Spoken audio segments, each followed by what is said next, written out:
Bonjour, les amis. This is Jacob Vivash. MGM, one of the greatest film studios of all time, notable for making films such as Tom and Jerry, The Wizard of Oz, and Singing in the Rain. They they have a but at the while they make some of the greatest movies of all time, they made some of the greatest movies of all time. They they do not make as much animated films nowadays. Like MGM, if you go to Wikipedia to the list of theatrical and Metro-Goldwyn-Mayer films, you can you'll be shocked to see how many films they made. They only made like 10 or so animated films, with the occasional TV show or direct-to-video film.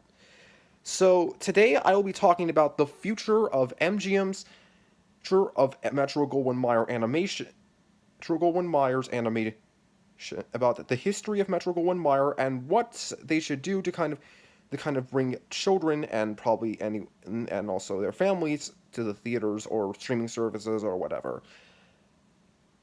In 19 in the during the in the early 1930s, a man named Fred Quimby created a new studio, created cartoon created went to work at Metro-Goldwyn-Mayer um, er, to here and created a new animation studio called just the Metro Gold, just Metro Goldwyn Mayer, just the Metro Goldwyn Mayer cartoon studio.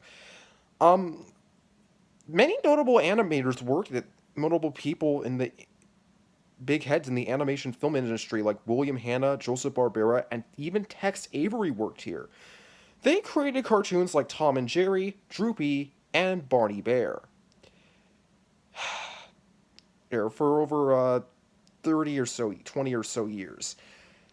Now, but however, in the late 1950s, probably because shorts can no longer be played in theaters because it was getting more and more expensive to kind of to make cartoons. So, Fred Quimby, the studio was shut down. Fast forwarding 2 years later, reading to reading to 2000 to 19 to fast forwarding to 1960, Chuck Jones, who was fired from Owens, went to work at MGM after being fired from Warner Brothers for breaking his contract by creating Gay Puree.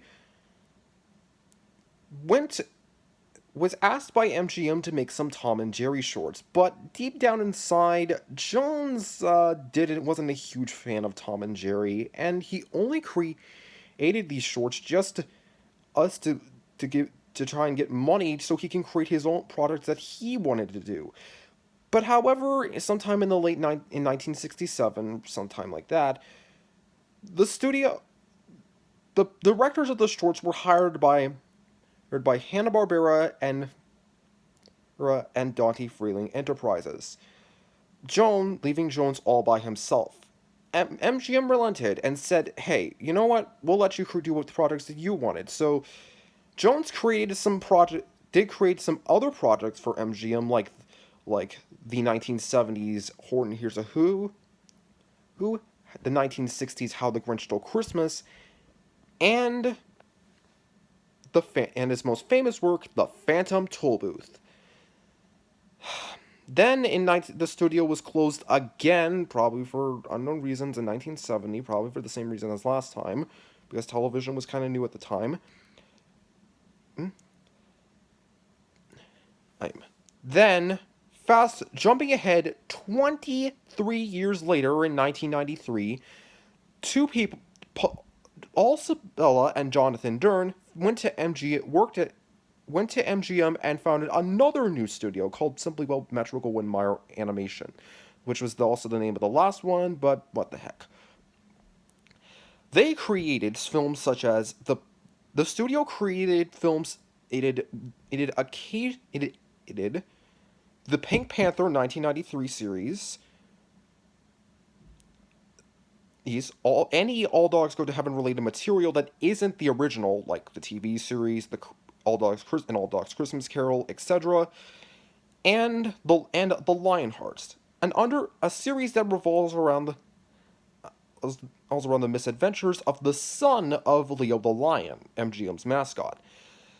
However, in 1998, Paul Sabella and Jonathan Dern left the studio to to found another studio called SD Entertainment, which is notable for making some Bratz Babies these direct-to-video films, but also Candyland: The Great Lollipop Adventure, and Dino Quest, the Dino Quest, the Sunstone thing. I don't know what that. I forgot what that is. That's for the Sunstone. No, Dino Top Atlantis: The Quest for the Sunstone. I don't know what that is. And then nowadays, MGM rarely makes animated films. Usually, these would be more or less third-party films produced by other studios, such as Igor, Sherlock Gnomes, and the Addams Family, and the Missing Link. So, what does the future hold for MGM? Well, they filed for bankruptcy in 2009, but then in 2011 they found themselves out of bankruptcy. But I feel like maybe if they want to appeal more to a wider audience, particularly children, I kind of want them to team up with them to maybe either them to team up with Warner Brothers. I mean, in 1996, during the merging of Time Warner's, MGM brought the rights to some of their library, like Warner Brothers got the rights to some of MGM's library, like The Wizard of Oz, Tom and Jerry, but others like The Pink Panther, there's Baseballs, RoboCop, and The Addams Family were handed over to MGM's sister studios, United Artists and Orion Pictures. I just feel like maybe it would be interesting to see what would happen if Warner Brothers just brought the MGM entirely, and well, maybe it could help benefit Warner Brothers having as just a big a film library as Disney, and it could also help benefit MGM because maybe they'll probably make family films, and well, yeah, it's and maybe it'll convince them to reboot their animation software, and maybe it'll keep Ocean Branch, and it'll maybe keep them open for years to come. So, do you think MGM should make more animated films? Please leave your thoughts in the comments below. Adios, amigos.